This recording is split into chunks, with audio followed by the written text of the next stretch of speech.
Hey guys, it's Greg from East Coast Eyes, and today we've got another episode of Monday Mashup, and this one is really full of some cool stuff.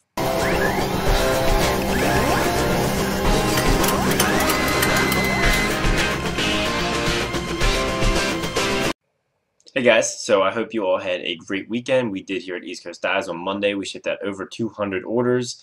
As always, your orders ship next business day every time, and we shipped out a ton of orders today as well. So thanks to everyone that ordered. So a lot of stuff to talk to you guys about, and a lot of really cool stuff.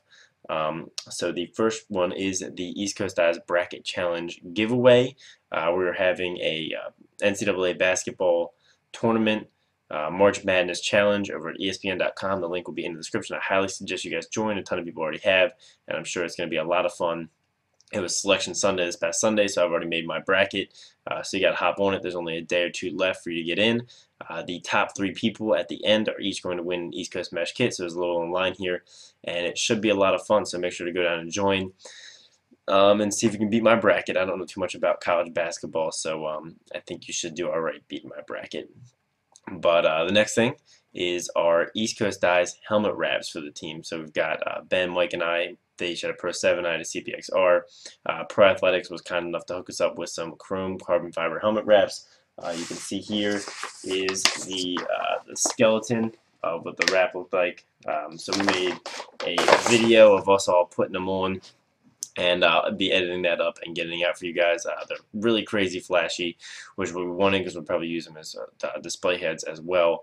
Logos all over them. So I want to give a shout out to Pro Athletics for hooking us up with those helmet wraps.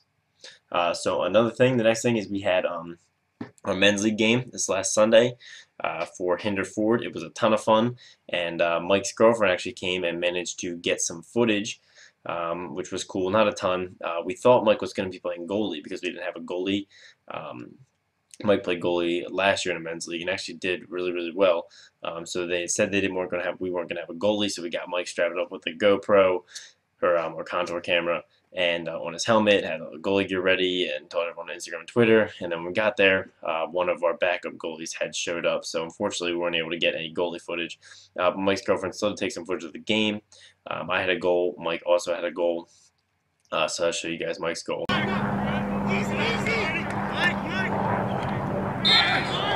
So that was really cool, and Ben played really well as well, so it was fun to get a little game footage. I know you guys have been wanting that for a while, but it's hard to get somebody to come out and film the game, so I'll see if I can get some more of that for you in the future.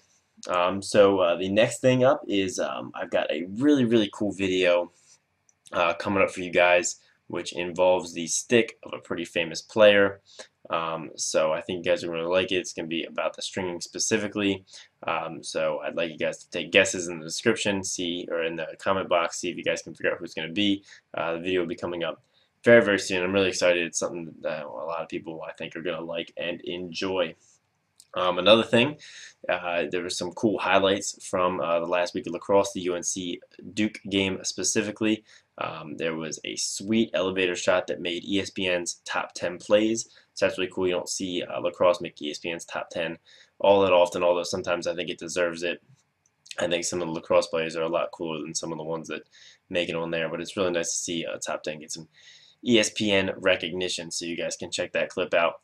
I will have it playing on screen so you guys can look at it. He has the defense caught up, and then he runs into a double. Now Holman.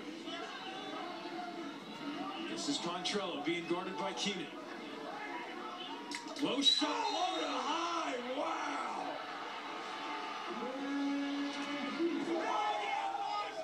Also, and I really want this to serve as a warning to some of you guys out there, Jimmy Bitter was checked, and it checked in the groin, and so it looked like it hurt pretty bad in the Duke game. So this should be serve as a warning.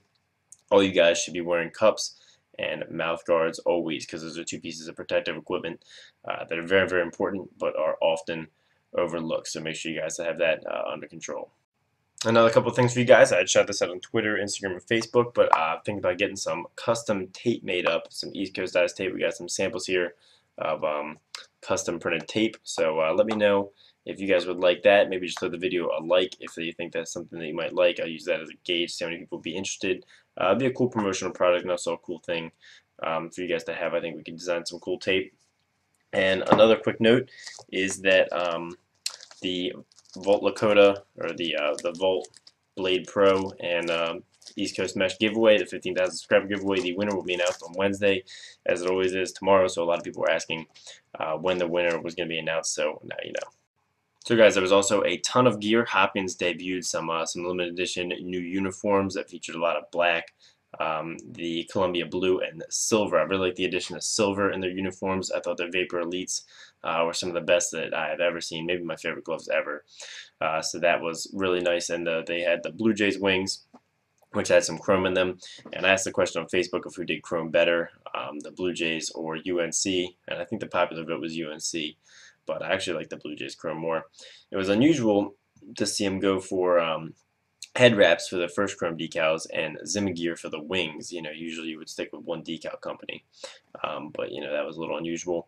Another thing is I saw on IOgear.com that they were at some of the games and saw a matte gray potential. I don't know if they're actually wearing a potential Syracuse helmet with some really neon looking orange vent covers and S's, so it looked really, really sick. So I'll throw the montage gear up after this for you guys to check out. As always, really appreciate it if you like the video, if you like this episode. Comment down below which piece of gear was your favorite. Subscribe for more streaming videos, tutorials, and just daily lacrosse videos. And have a great day, guys.